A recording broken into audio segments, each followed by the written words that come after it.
Welcome, everyone, to another episode of Coffee with Colin. I am your host, Colin Egglesfield, and in the show, I love talking to people who are inspiring in so many different ways. I'm excited to have you have the opportunity to hear from this fabulously beautiful woman in so many ways, in mind, body, and spirit. You've known her from a little show called Dancing with the Stars.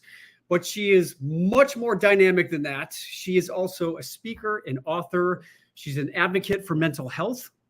And she's going to talk to us about what it takes to succeed on the biggest stages in the world, from dance to the show that she's also produced called Love on the Floor.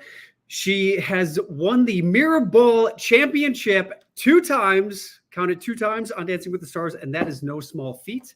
I was chatting with her before here, and she mentioned just how difficult it really is to succeed on that show. So we're going to be talking about everything that she has learned in terms of how to perform under pressure, what it takes to succeed in the limelight, because as you know, with the limelight nowadays and social media, it doesn't matter what you do. If you are pursuing greatness, you are going to get needled, nitpicked, and all that other great stuff that comes along with pursuing dreams and goals. So we're going to talk about how to overcome the adversity with regards to pursuing your dreams and your goals. And we're just going to get to know her a little bit better. And again, as I was chatting with her before this, she's incredibly lovely. And I am excited to have her share everything that she's experienced over her 25-year career in dance. But before that, really quickly, I just want to say thank you to everyone who tunes in regularly. This is season 6. And this is episode 6 of Coffee with Colin. And for those of you who are tuning in to get inspirational content, this is what I love to do. As much as I love acting and being an actor, and now I'm producing, one of the things that really means a lot to me is supporting other people in fulfilling on their goals and their dreams. And that's why I do all of this. I am actually putting together a retreat for those of you who haven't heard about it yet.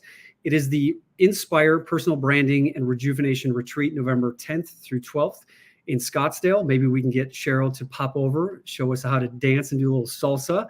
But this is going to be an amazing weekend where we are going to be talking about your personal brand and purpose in life. A lot of the times we go out into life and we fulfill on our dreams and our goals without really truly knowing who we are on that deep core level. And this is going to be an opportunity for you to come and hang out with like-minded individuals, hang out at a beautiful house here in Scottsdale. It's got a pool, basketball court, bowling. We're going to be doing healthy cooking sessions, some yoga, some meditation, some manifestation sessions. Woo, for all of those of you out there who are into manifestation. And we're going to be asking my guest today about how she has manifested all of her success. But would love for you guys to join me there. You can find out more information about the Inspire retreat on my Instagram bio. And with that being said, we'll bring to the stage now someone who I'm so excited to chat with, and someone, like I said, is just a beautiful soul inside and out. So please, everyone, while she is here, feel free to type in your questions on the comments here. So feel free to type in real time anything you want to ask Cheryl or myself while we are having this conversation. And please, everyone, put your hands together for Miss Cheryl Burke. Yeah. Your intro is the best intro in the world. I've done a lot of interviews, and wow, that's good. It's up there. Thank you. I give it a 10. Well, you inspired me to be at my best. So thank you. And this retreat sounds lovely. Oh Whose house? Who You are you paying? We rented an Airbnb. Good for you. Yeah. This sounds great. Yeah. That's awesome. We'd love for you to come. We're going to, like I said, check my calendar. We're going to have amazing. A great time to just relax, hang out. You're going to meet my mom. Oh, wow. Yeah. So We're going there. She's from Ireland, so she's very good at Irish dance.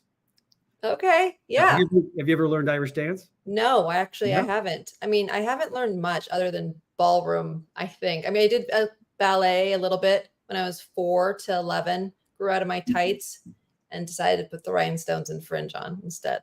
Ooh. Okay. Yeah. Have you ever been to Riverdance or seen any? I have, and I do appreciate it. I think, Michael Flatley, is that his name? Yeah.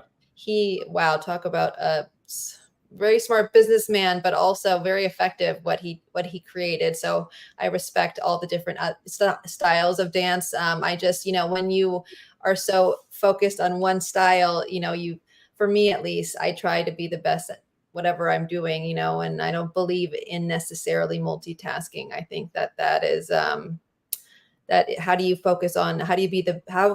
become an expert in something when you're focused on a bunch of other things, right? Like the whole X factor thing. I just don't believe it. I just feel like you're mediocre in all three, maybe, It's good insight. I should probably take that. No, that wasn't directed at you. No, I just, do you believe in star signs? Of course, dude, you don't understand Vedic astrology, all of it. I'm all about it. All right, well, you got to come to this retreat. Why? Is it an astrology retreat? Well, not necessarily, it's but spiritual, right? Yeah, it's a spiritual retreat. I'm an Aquarian, and Aquarians. What are you, by the way? What do you think I am? I would say you are a Scorpio. Don't cheat. Oh, that's my rising. Oh, you're good. My son is Taurus. I'm a Taurus. Okay. I can see they say your rising sign is what people perceive you as. And that is my rising sign, Scorpio. What's yours? My rising is Taurus. Oh, wow. Okay. Yes. So I think we might have some chemistry here. Yeah. But anyway, Aquarians, You're grounded. You seem grounded. Well, we're an air sign, so we like to But not your rising. This is how I'm perceiving you, because Tauruses are very, earthy, grounded. Okay, I would say I am grounded in certain regards, but as far as I'm a dreamer and a visionary, and I'm like, oh wow, I want to do this. Oh, I want to do this. Totally. So this is why, where in terms of knowing who you are, I've realized I need to surround myself with people who help ground me and keep me focused.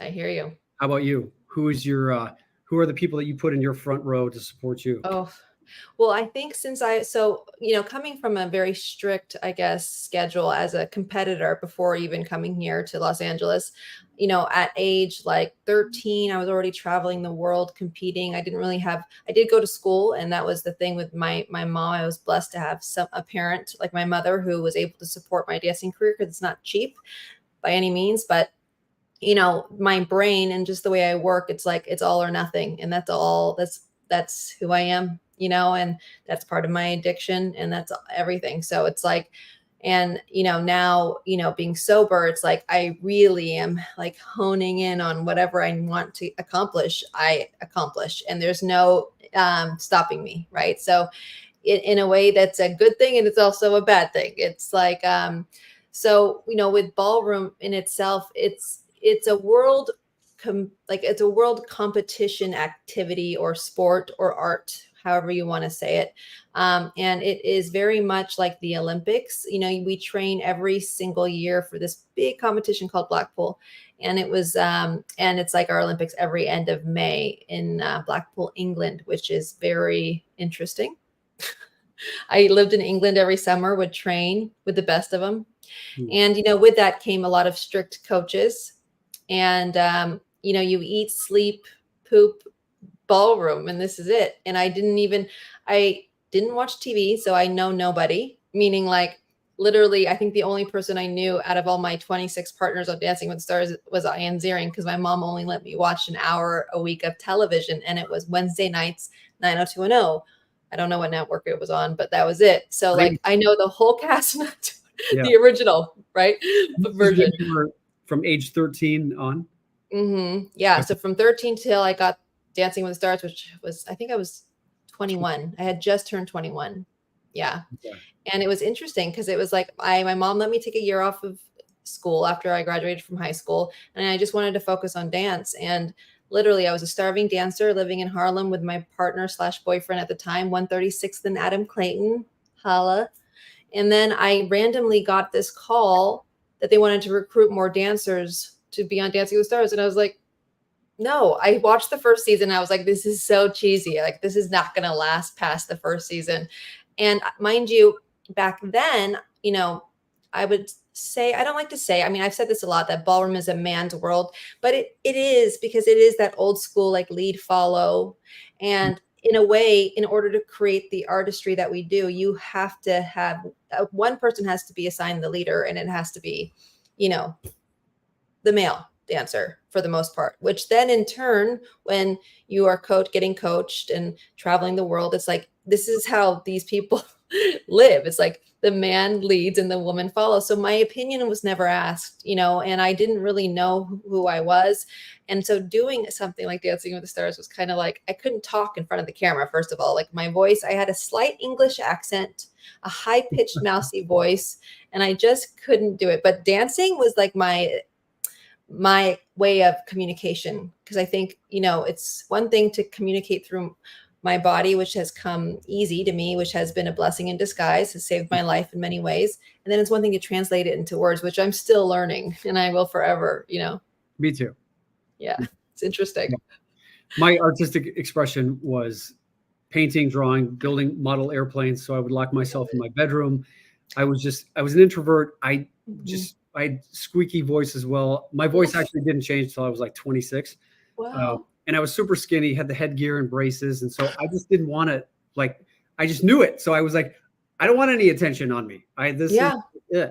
But once I got to New York City when I was about 23, 24 years old, that's when I felt the opportunity to discover myself without having the reinforcement of friends, family, school, whatever, dictate or remind me of who I thought I was. And this is where I started going on this self-exploratory journey of who am I? And once I started going into acting classes where they start asking these questions about who is the deepest core of who this character is, what's their motivation, what's their intention, I was like, this stuff is really amazing because it's helping me understand myself better. It's helping me understand the person that's standing in front of me in this scene. And the great thing about acting was the person had to stay there. They couldn't walk away from me. They couldn't abandon you.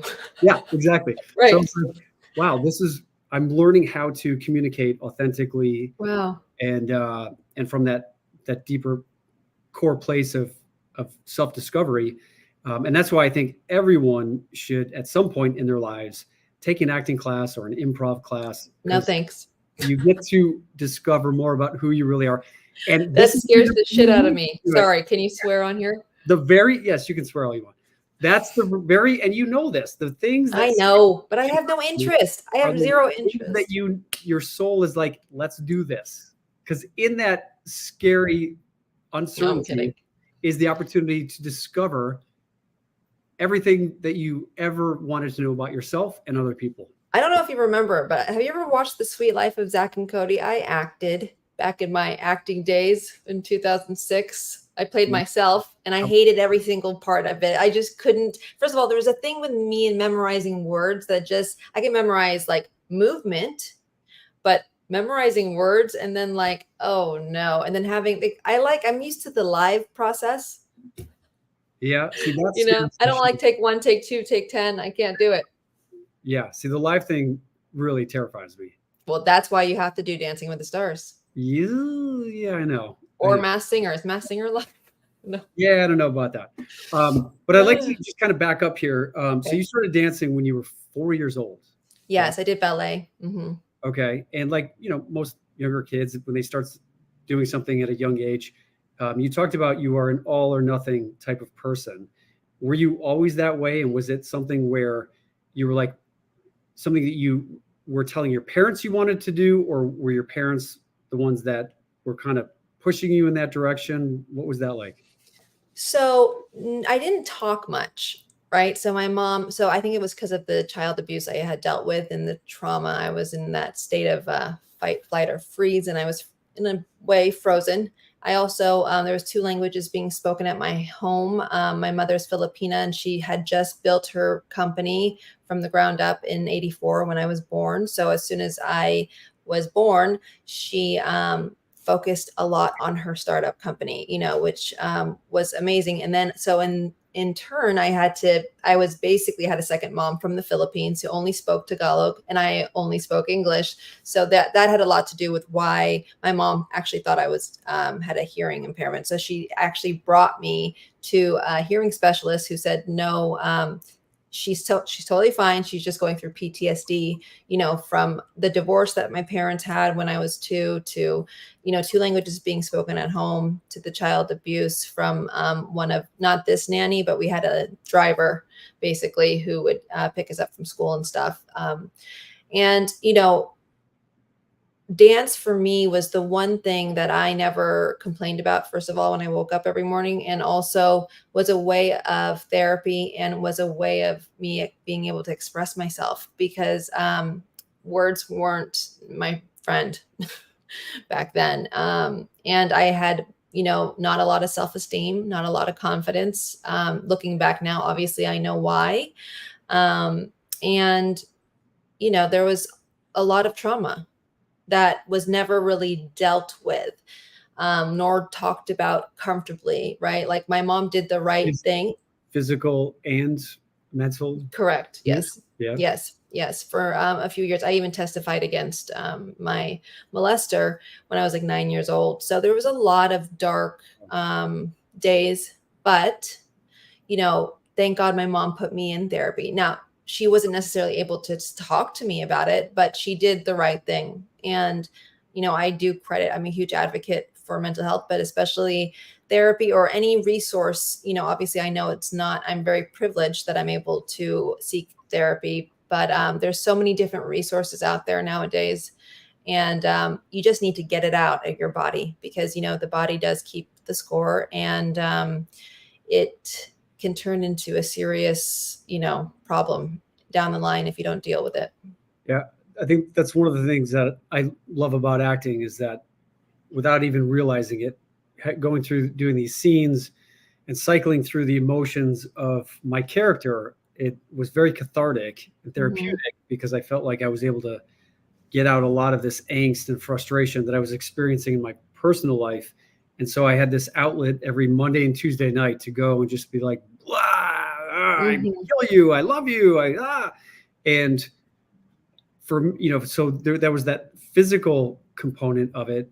Obviously, it sounds like dance was that therapeutic for you. Without me being conscious of it, right? Like I didn't know what that was. I didn't know why. I was definitely, of course, my vocabulary back then was like, I'm just not smart. I'm not book smart. So, my mom she put me in every like extracurricular activity you can possibly think of, like hockey, volleyball, basketball, piano, like she did it all. And I'm grateful, because if she wasn't working, obviously this, those options wouldn't have been necessarily there for me. Dance, like I said, is not cheap.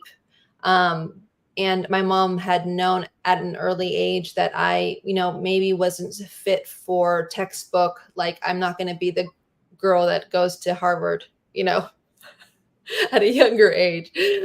She found that out quick. I think with the trauma, there was a lot of underlying issues, which turned into like ADHD, turned into like lots of not being able to focus. And the only thing that was something that I really was loving and was passionate about at an early age was dance. So, and then I grew out of my tights, literally. So then my mom and stepdad decided to take up like a ballroom dancing class, and was trying to find like a family activity. We tried golf, that didn't work. And then my parents were like, oh, let's ballroom dance. And I'm like, that sounds horrible. Like, I'm not going to ballroom dance, because it sounds like, right? Like it sounds like for old people, like, what are we going to waltz out of here? Like, I can't do it. And so then I'm from the Bay Area. So they took me to a dance competition at the Marriott in San Francisco. And I just fell in love, because it was like, you saw these little girls with rhinestones, you had some good music, and you were dancing with a boy. It's so different from ballet, right? Like I didn't have to wear like pink tights and tutus, dancing or slowly dancing to this, like whatever, classical music that sounded so boring back then. Now I appreciate it, obviously. But I wasn't fit for that. And so when you started doing this ballroom dance, and I can relate to your hesitation towards it, because when I was in college, my sister and I both went to the University of Iowa, and you have to take like 2 or 3 gym credits. And so it's like, golf, bowling, whatever it was. And there was a ballroom dance class. And my sister said, hey, we got to fulfill this gym credit. Do you want to do ballroom dance class with me? I was like, I don't want to do, like you said, like waltz and like whatever. And she said, no, just do it. There's going to be lots of girls in there. And I was like, oh, okay, I'll give this a shot. So I go in there and there was like 20 girls, 5 guys. I was like, oh, okay, maybe this will be not so bad. And it was great. I mean, I learned, how to waltz and salsa and merengue. Who taught you this? What's that? Who was your teacher? I mean, I can't remember. This was you don't like remember your ballroom dance teacher? 400 years ago in Iowa. Yeah. But what was great about it was every time we would go to a wedding or something, at least now I knew how to get out there and dance. And this is one of the things that I wanted to ask you about, because you've danced all over the world. Here in America, there seems to be a stigma with men and dancing. And in Europe, it's like I've lived in Europe and Paris and gone to Spain. And it seems to be that dancing is more embraced by these cultures in terms of there's the masculinity and there's the absolutely and I love it. And why do you think here in America there's this stigma of dancing is for girls and that or gay people? Yeah. Listen, I think it's because we're scared to be vulnerable. I think we walk around with a wall up and we think vulnerability, we still, which is so crazy to me, think vulnerability equals weakness. And it's just the opposite. It's like, I mean, it is so far from false. I can't even explain it to you, but it really comes with that, because I think if we were all not so scared of what other people are thinking, or scared to be judged, or scared to look stupid, or all of this, I think that there would be a lot more sequins and low V-necks and spray tans than we think, and by the way, what a real man for me in my experience as also living all over the world and all of that. I mean, I am in love with Spain, with Argentina.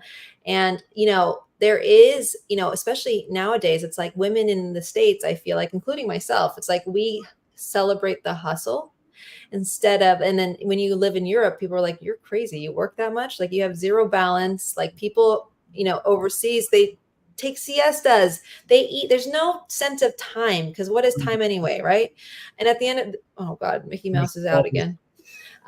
It's haunting me. No, I'm kidding. And so it's like what I've learned from being, and by the way, that's the best education, is traveling the world, right? And I've just learned that, okay, yes, a lot of people can say it's a little bit too male, female, chauvinist, like why label? Look, there's something about it without even saying, whether you're male or female, it's irrelevant. It's a feeling inside your body. And I definitely feel it in places like Spain and Argentina, meaning more my feminine side comes out. Like I am not like trying to put this front on, or I'm not so defensive. And it's like, there's this sense of like courting too. It's like, I love that. I'm old school like that, and I appreciate it. And I think that people are less about the ego and less about like identifying themselves with their career than what we do over here. It's quite the opposite. So I think that has a lot to do with it. And with men in dance, as you said, they're the leaders. They are the ones that are. Oh, we make them look like it. And what I liked about, well, this is what a couple of things. Life, isn't that life too, though? Well, I'm kidding. Life is I like to look at it as balance. But what I really liked about when I was learning specifically the waltz was you've got to create the frame for when you put. Let me see that frame. Well, let's see here if I can So it's like the elbow. I can't see your arms. This is not working. Oh, I know. It's like, okay, so we've got the elbow here, and then the woman's elbow rests right here. Your elbow is too low, my love. It's got to be at a 90-degree angle. Okay. Okay, like this. We're here. We are here. Wait, I'm wearing black, so you can't see. Here we are. We're here. Yes. But look, my shoulder, I'm wearing a puffy sleeve. That's why it looks like it's up. But this has to be as if you have like 2 stirrups inside your jacket, and you got to pull it down because this has to rest on your lateral muscles. And then your head, I just took over. Sorry. Your spine, you want to start your spine right here at your tailbone, and you got to pretend someone's pulling your hair up towards the sky. Yes. And you want to look a little to the left, like you want to get this left arm out and be like, what time is it? You'll be like looking toward past the watch area. Okay. And then this hand right here. So these hands need to be fingers closed. Okay. And you're here. Okay. Like not here, you're here. Yep. Yes. Relax the neck and just have fun. Okay. Have fun. Go have fun. Yeah. Just do all of that. Right. Yeah. Do that while your feet are moving a mile a minute. To show us how to do this. Sorry? This is why you have to come to the retreat to show us how to do this. That's going to cost you. Call it. I'm kidding. So what I liked about that, though, was that in order for the woman to know where the man was guiding you, she needed to give resistance as well. She needs to surrender. She's to surrender. It was the surrender to the movement, but she needed to have the resistance to know if she was too soft and too. No, but the man's the frame and the woman's the picture. Oh, I like you need to build. You need to be the frame. The woman is literally, the man is the frame, the leader is the frame, and the woman is the picture. Now, there's no resistance. The resistance happens only when the man changes the woman's direction. Now, that's what lead is. Lead isn't dancing for the woman.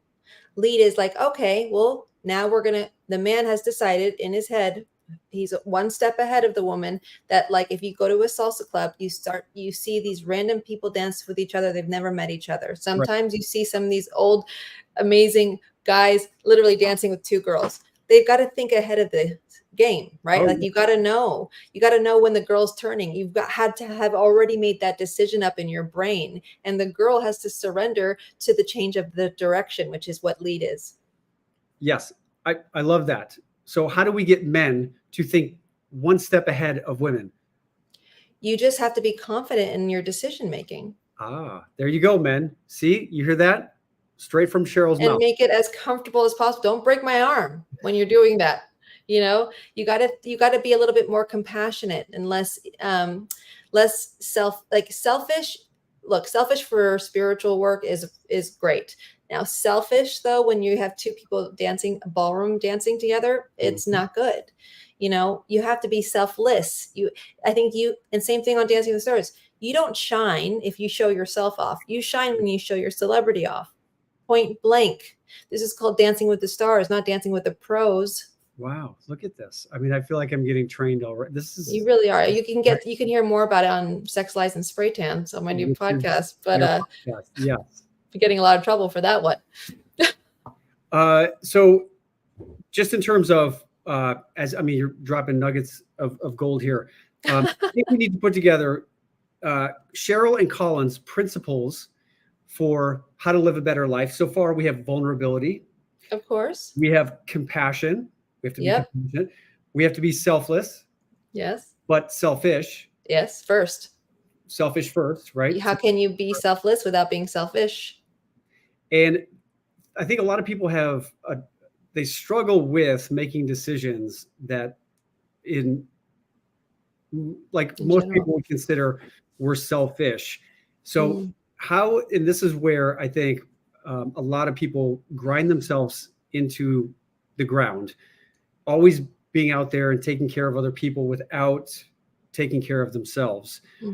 What advice would you give to people out there? Because for people who are consistently thinking that if they do things for themselves, they have this sense of, and I mean, I grew up with this as well, but I realized that in order for me to be able to show up and be the best version of myself for the people in my family, in my community, was that I had to advocate for myself and start speaking up for myself, creating healthy boundaries. Was that something that was a struggle for you? And what advice would you give to someone who struggles with implementing those healthy boundaries for themselves? So yes, it was a struggle, but I wasn't even aware that it was a struggle, right? So until recently. So, okay, let me start out by saying this. If there is no you, let's say you're gone, how are you going to give back, right? So just think about that first. So in order for your life to flourish, to live a longer life, you have to take care of you first, right? That's the goal. The number one goal is to stay alive and healthy. We don't want our lives to be cut in half because all we've been doing is just giving and giving and giving. There's no sense of giving back to yourself. Then you look at yourself in the mirror one day after you've been giving so much and you hate what you see because you don't even know who you're looking at. Like, right? And it's always about giving. And then your satisfaction and your intention and priorities in life are to please other people. And then in return, naturally, as human beings, we expect and have expectations. And when they don't get met, then you cause resentment in your body. And then the resentment that builds and builds and builds ages you and also cuts your life in half. So continue. I have a question. No, go ahead. I was going to say, what are some of these expectations that you feel most people feel that they impose upon themselves that are actually just completely made up and are false? Well, the expectations is from giving. When you give somebody something in your time, a present, whatever it may be, it could be material or not, but time is time. And then when you ask them for a favor, and let's say they're saying, sorry, I can't, I've got my family or whatever it is, you start to be like, wait a second. Then you start to define yourself by your worth, by that person turning you down because you've done so much for them.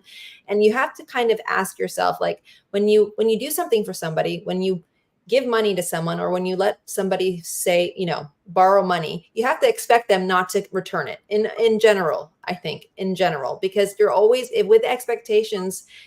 Most of the time they're not met. That's why these yogis don't have any expectations, though I know I'm not a yogi, but that is the goal. The goal is to give because you want to give. But how can you give without giving to yourself first, without hating that person or yourself? What are some other expectations that you think people have in terms of putting other people first? They think that's selfish. I think selfish is being selfish is selfish. Like they don't see the positive in giving back to themselves. So the time that I actually had a kind of a aha moment would be when, I had just gotten separated, and I have always had this, Tom Bergeron has become a good friend of mine. And he started transcendental meditation years ago. And I've always been very curious about it. I had done all of these apps, like this was way before, obviously Calm. Yeah, exactly. All of those. And I was just like, it kind of was, I was this person who never was scared to sit in silence because I was scared, obviously, of my thoughts. And being sober, newly sober at that time, I was even more scared of my thoughts. And, there's this whole stigma out about meditation that you've got to stop thinking. It's like, no. Mm-hmm. You have to let the thoughts go in and out. It's like waves of the ocean. They mm-hmm. go in, they go out. It doesn't define you. It doesn't mean it's the reality of your situation. It's just a freaking thought. And mm-hmm. then you start to step back, and then you start to understand that you're the observer of the thought. Yep. Right. And there's like all of these just 15 minutes of silence, or even 3 minutes of silence, or 5 minutes, 30 seconds, as long as you're intentional about giving back to yourself, that's all you need to start, What were some of the thoughts that you were afraid of? I think I think the reason, not the reason, it's not black or white, but a lot of the reason why I drank and numb, and I say that I'm a professional number, is because there was a lot of thoughts from my past, a lot of grieving that I've never faced, I guess, in my life. Just a lot of noise of old feelings that I never decided, I always ran away from instead of facing them. Feelings like what? Feelings of guilt, shame, of, when I was being sexually abused, when I was younger, there was that, and that I hadn't dealt with. There was also the abusive pattern of relationships, both physically and mentally, I was in throughout my high school career. And then obviously, with dance, my body dysmorphia, a lot of this discovery of myself happened in silence, sitting in silence. And forcing myself to, because it's not easy. Mind you, TM, transcendental meditation, they recommend 15 minutes twice a day. I still can't get my ass on the chair that second time, but I try and, it's one day at a time, and, all good if you don't do it, instead of like, for me, I'm a competitor. So it's like, I think my self-talk I've noticed back then, especially too, it wasn't nice. Like if, a lot of people say I'm this mean taskmaster. Imagine what my vocabulary or my language is to myself, right? So it's like I have to really first love myself, first like myself, not even love. First, I have to see myself, like what I see, and the whole not identifying who I truly am by my job, by the people, my status, if I won a freaking mirror ball or not. Like literally, that's how I lived my life, was like whatever I placed, however I placed that last season was how my confidence level was going to be moving into the next season. It's insanity now that I see it. But, I'm grateful for that because I wouldn't be here today. Mm-hmm. Why did you feel guilty about what happened to you when it was Good question. the other person So, that was doing this to you? because I never said anything. So there's all of that, right? Like I was groomed. I was very, I guess, young. So it's happened for 5 years in our home. And I think because he never, I don't know how deep you guys want to, if I don't know if you guys talk about, like I can go there, but I don't know. I don't want to make your audience uncomfortable or listeners. Whatever you feel comfortable with. Yeah, no, I'm totally comfortable with my story. But, there was this, I think as a little girl, right? Like not having really a father figure, my mom and dad divorcing. And, this is what pedophiles do. They groom you. And so the sexual abuse wasn't necessarily painful, but it was a way of manipulating me. And I think that the grooming was pretty, I guess, manipulative to the point where when I was testifying against him, I didn't understand. I started gaslighting myself, if that makes sense. Because I felt guilty. This man never hurt me physically. Like I didn't have any scars or he never raped me or any of it. It was more of a psychological rape, I guess. So how did you move through that? And I'm still moving through it. I'm still doing it. It's about these conversations. Like every time I talk about it, it's super healing. And every time that I know that I'm helping somebody because they had a similar experience is healing as well. Therapy, being able to have grace and compassion for myself, for the patterns that of men that I have chosen to date in my past.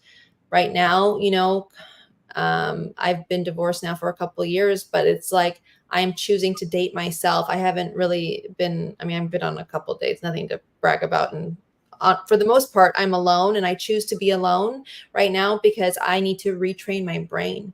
And for me, the abuse felt like home because that's all I knew.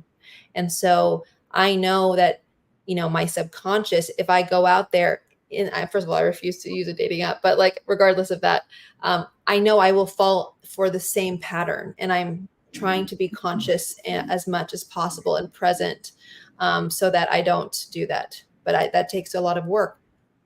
Yeah. We were talking a little bit about this before the show.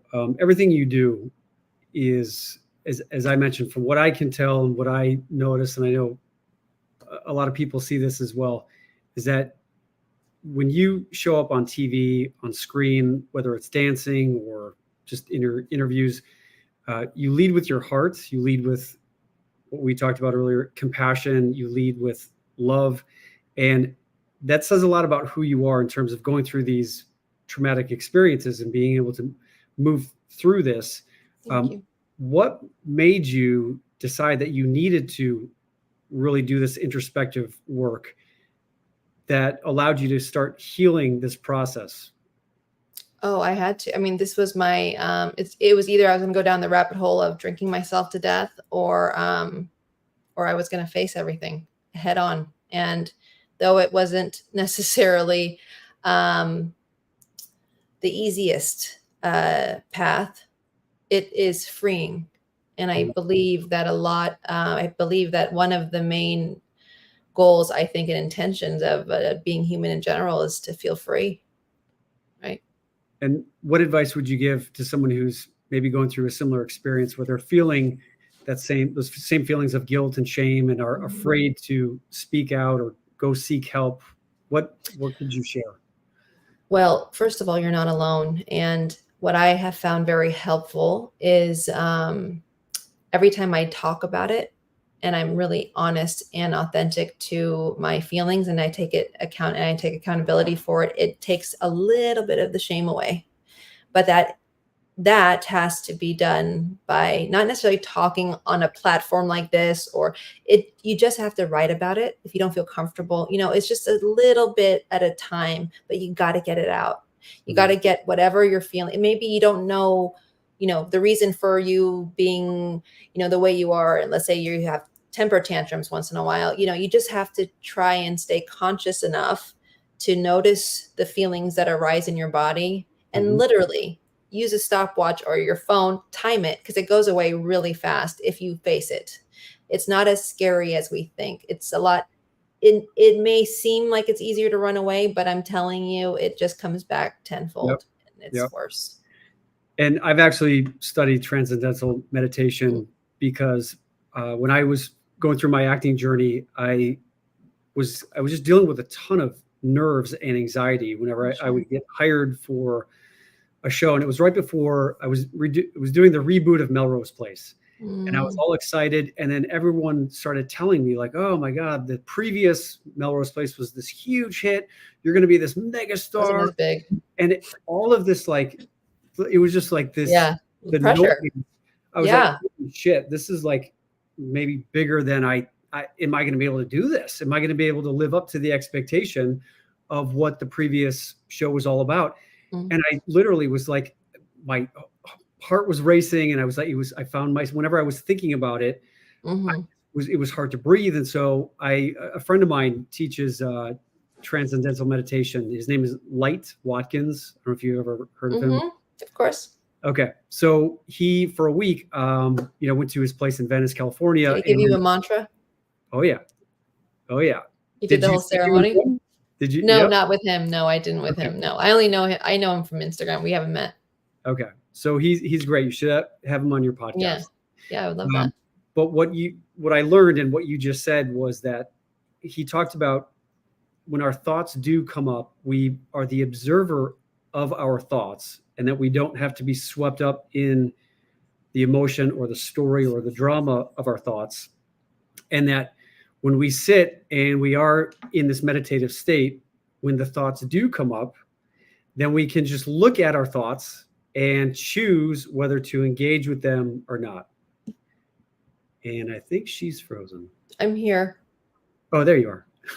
Sorry, was that me?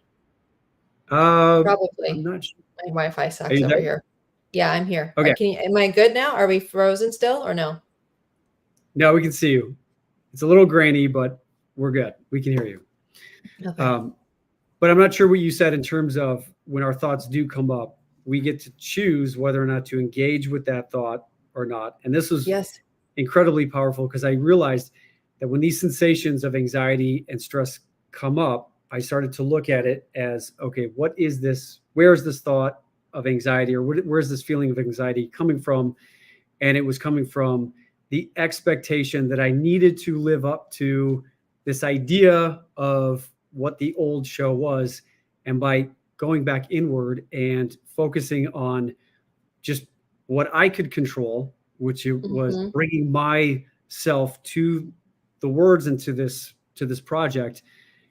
But it takes practice and just focusing on not comparing yourself to anything else, but just the concept of observing what the thought is and then identifying yourself as the observer of your thoughts and not as your thoughts. I have a question for you. Do you really think that is where it came from, or does it go deeper? Your anxiety of the expectations, like does it go back to when you were a kid? Oh, absolutely. Yeah.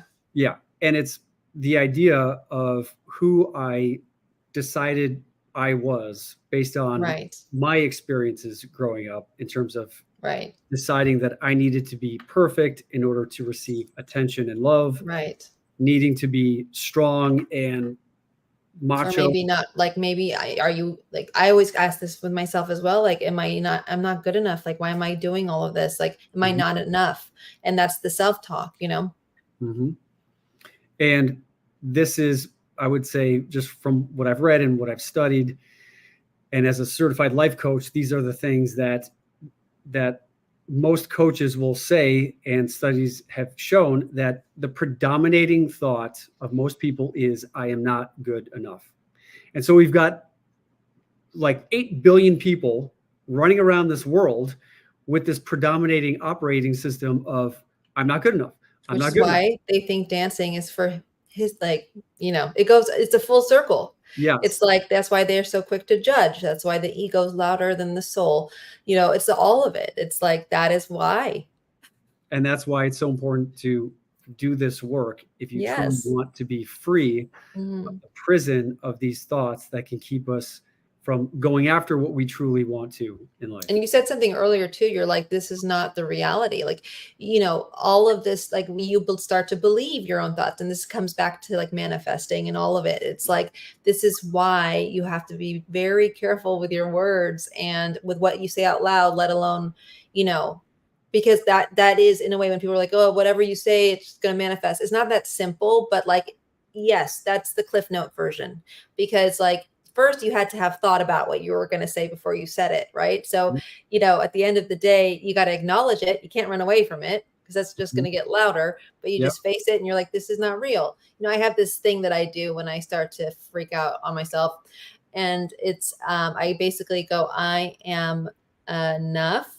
So be it, so it's like, anytime that I want to be reactive, I try and just stay present by saying that to myself. And then each syllable basically is like a finger tap, so it gets me out of my head a little bit and it gets me back to where I am.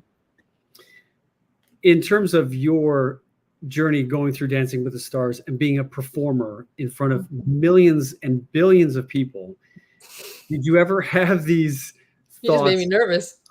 You've had these thoughts of, I'm not good enough, which is, of course, what most people have.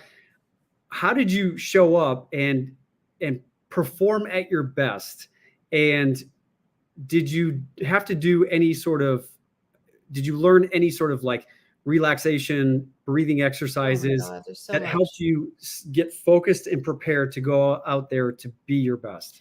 So first off, I'd like to say that this show, I think we talked about this earlier, this is not Dancing with the Pros, it's Dancing with the Stars. So when you this is where the selfishness becomes selfless, because it's not, when you focus on just you, when it's two people dancing together, and when the show, oh my God, I have balloons. See, it agrees with me. AI agrees with me. It's crazy. The universe agrees with me. When you take the universe, or AI, one of the two. Definitely not the same. But when you take yourself out of it, when you stop focusing on you, and like this show, like I said, you shine when your celebrity shines, and your celebrity is a direct reflection off of what you're teaching. I can care less. I wish, this is what I say on my podcast, because my podcast is only Dancing with the Stars related. So, it's when I was the most successful was when my mentality going into the show was like, okay, this doesn't define me, right? Like, I'm going to go back to Harlem and I'm going to be a starving dancer and I'm going to focus on my competitive career. And then 26 seasons later, I'm still here. Well, ish, I moved, but you know what I mean? And, when you take yourself out of it, when you're of service to others is when you shine. And it has to be authentic. It has to be pure. You have to be transparent. It has to be a real thing. You can't fake it, because I can smell it from a mile away. Yep. It's interesting being someone now that watches the show. You can't hide behind the spray tans. That's for sure. And the name of your podcast. You can't fake chemistry. You can't fake it. You either have it or you don't. Yeah. And that's similar to when you turn on a TV show, you can tell the difference between bad acting and good acting, when people are truly authentically connected to the core essence of who their character is and what their objective is. And this is what but when you act, Colin, isn't it still you? Like, meaning, I don't know what type of, I'm not very educated about this, so please correct me if I'm wrong, but like, when you are a character, you're still a part of you, no? Yes. Or do you take yourself out of it? Is it different, like methods, I'm sure. Actually, I like to conjure up spirits and get possessed by Oh, interesting. dead zombies and vampires. Crazy. I play. Well, yeah, you're definitely method acting then, isn't it? As Ryan Gosling says, that depending on the character that he's playing, and when I read this, I was like, yes, this is exactly it. It's essentially looking at the different characteristics and archetypes of who we truly are and dialing up the volume on each of these different parts of who we are. Whereas if my character is someone who is selfish and masochistic or narcissistic, then I develop those qualities of what that looks like. That should be easy for you. Oh, yeah. Like, you know me. I'm kidding. You know me so. No. Oh, my goodness. And that's why I love acting, because you get to explore these places and play these characters that I don't necessarily agree with their behavior or advocate their behavior, but to be able to play these types of characters. And if I'm able to play that type of character that helps people see something in their own lives and how someone who may be exhibiting narcissistic behavior in their lives, if it helps them identify, oh, you know what, this is how my dynamic with my partner is. And now I can actually see it because I'm not in it. And if it helps me identify where I could set down a healthy boundary, then that's another reason why I love acting. And what you said about service, as soon as I started, one of my acting teachers said, your job is not to go into the audition and get the job. Your job, because that's a very selfish type of mentality where it's all about you. Your job is to go into that room and help the casting director, the director, and the producers find the best actor for this character. And a lot of the times what she also said was that it's not the director, the producer, or the casting director that pick you. The character picks you. And we are just the observers in the room that, yes, you know what? This Colin brought the essence and it's dialed into the authenticity of this character. And that's what they recognize. It's like when the statue of David was chipped away. Basically, when Michelangelo created the statue of David, he described it as, I didn't create that statue. I just chipped away the pieces to let the statue be seen. It was already in there. Like mold into what it was. It was already there. I just helped let it be seen. And so when you can show up and be vulnerable and step into the character to allow that character to be seen in all of its full glory, that's when the casting director and the producers, they pick that. They don't pick you. How can you relate to that in real life? Show up as your authentic, vulnerable self.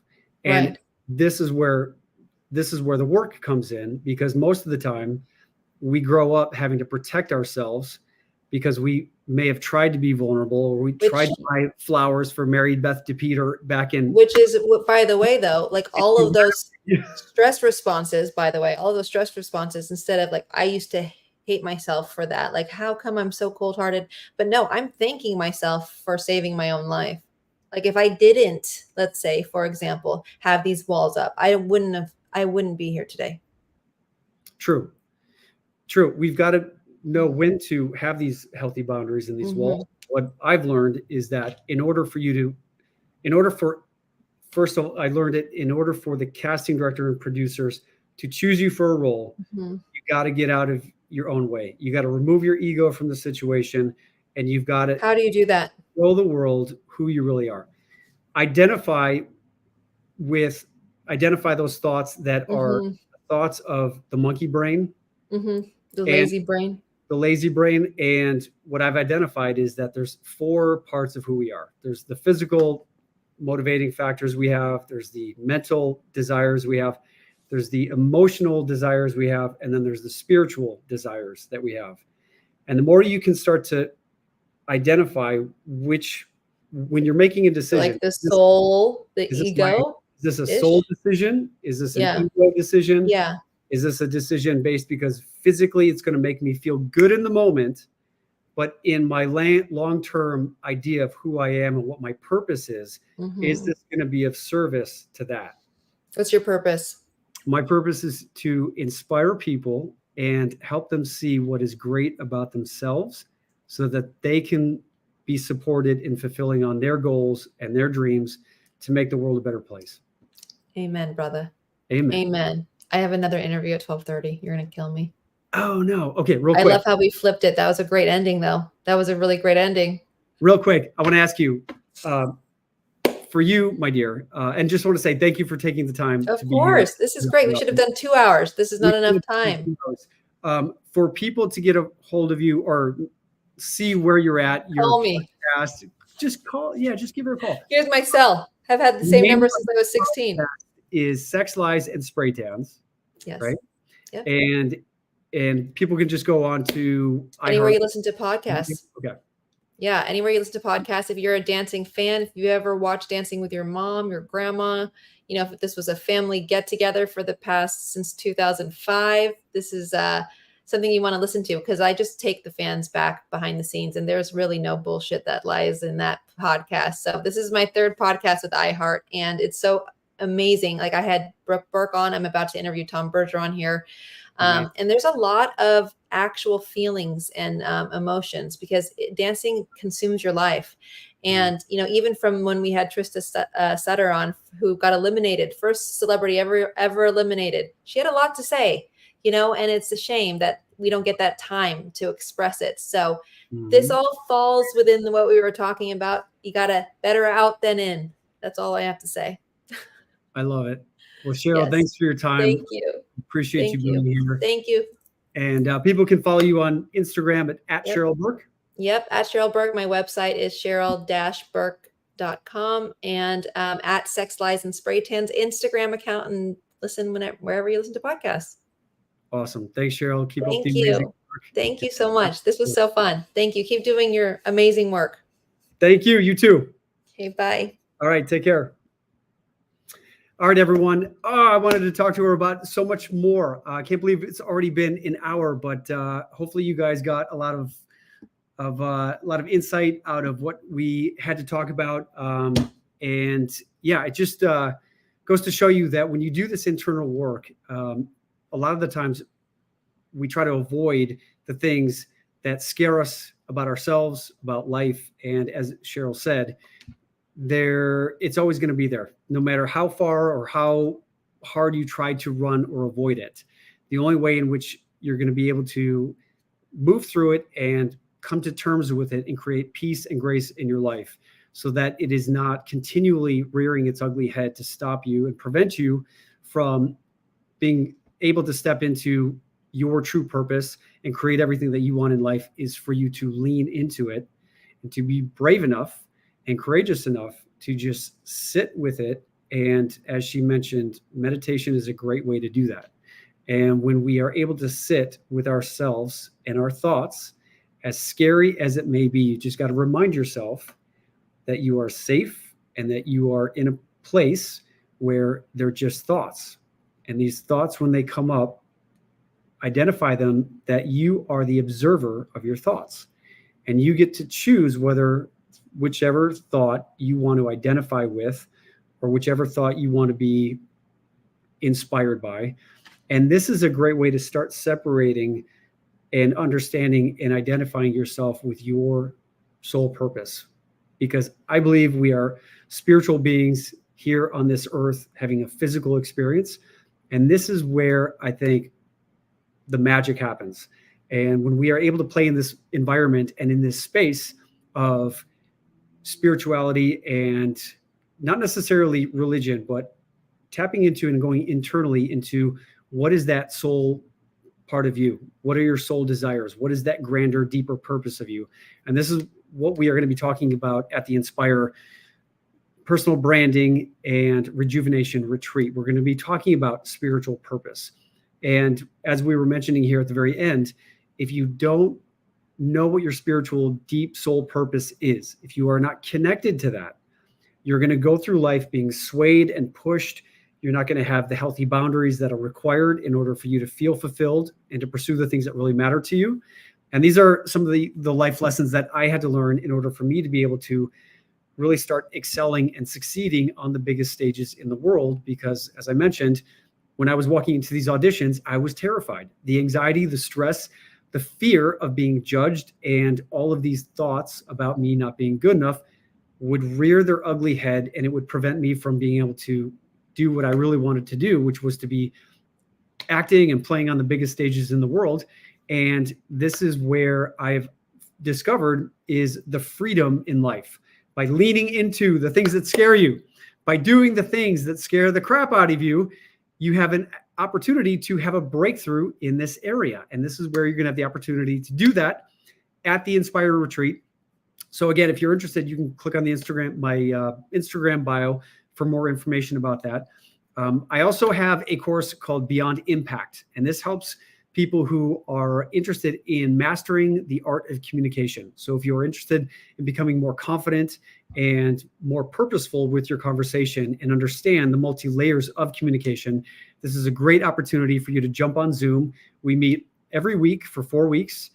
We are currently leading up to our third week of our current Beyond Impact session. But I'm doing this pretty much every week. Next month, I may be doing a movie, so we may be pausing it, but I'll tell you more about that and let you know for sure whether or not we're going to be doing our next session in a couple of weeks. For those of you out there on YouTube, would love for you to hit subscribe and hit that little bell that notifies you of my next episode of Coffee with Colin. These are amazing opportunities for me to talk with incredibly inspiring and insightful people about how they've achieved their success. And I apologize that we didn't get to more of the questions that I wanted to ask Cheryl about. And I was looking forward to having some of you inviting some of your questions into the conversation as well.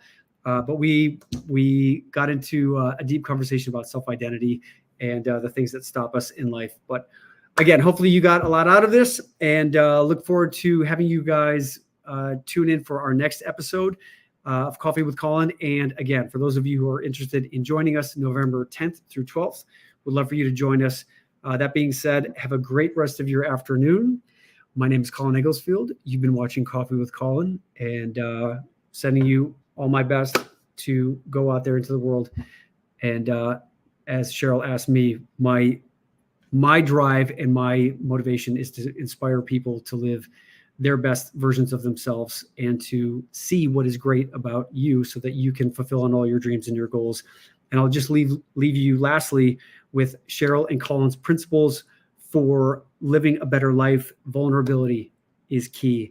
Letting people see who you really are, having compassion, and understanding that everyone is on their own journey, everyone is on their own path. And by inviting a little more grace and patience and understanding, we can allow people to be seen for who they really are. And when people are seen for who they really are, it allows them the opportunity for you to get to know them, for them to be seen, and for them to have their defenses come down so that you can create an authentic connection. It's important to be selfish in order for you to be selfless. And selfish means taking care of yourself, creating healthy boundaries. Having no expectations is a really great one. I think expectations about how things should be are the biggest things in life that cause our stress, our anxiety, our frustration. And the more that you can just let be things that they are, by also setting the intention for what you want to create in life, but not being attached to the outcome, just creating that container, setting the intention, and playing in this world of manifestation and reconnecting to your soul purpose.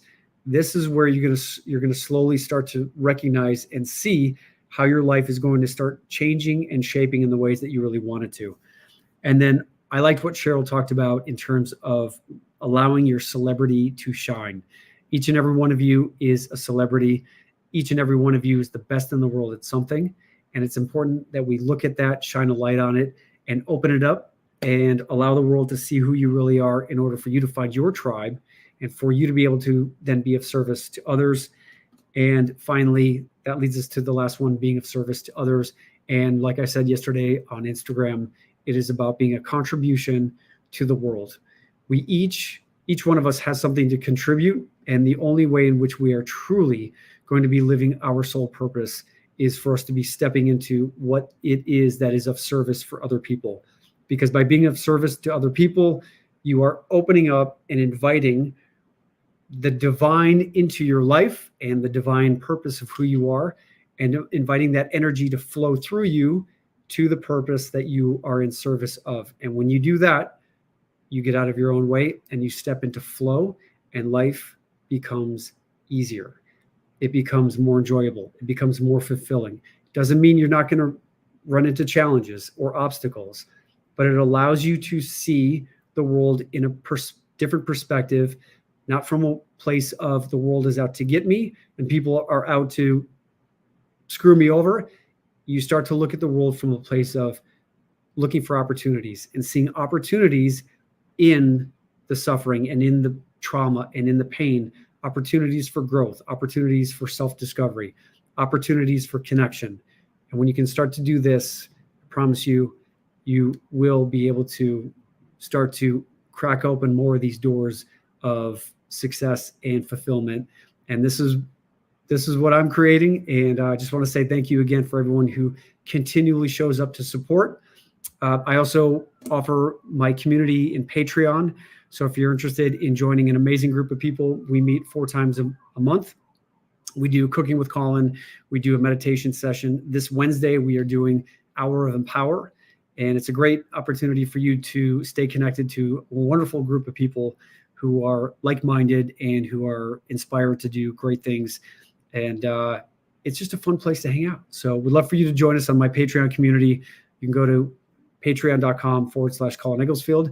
And again, if you haven't gotten your ticket yet or reserved your spot yet for the Inspire retreat here in Scottsdale, Arizona, November 10th through 12th, I would highly recommend it. It is going to be a weekend to remember. That being said, have a great rest of your day, everyone. And I'll see you all soon. Take care.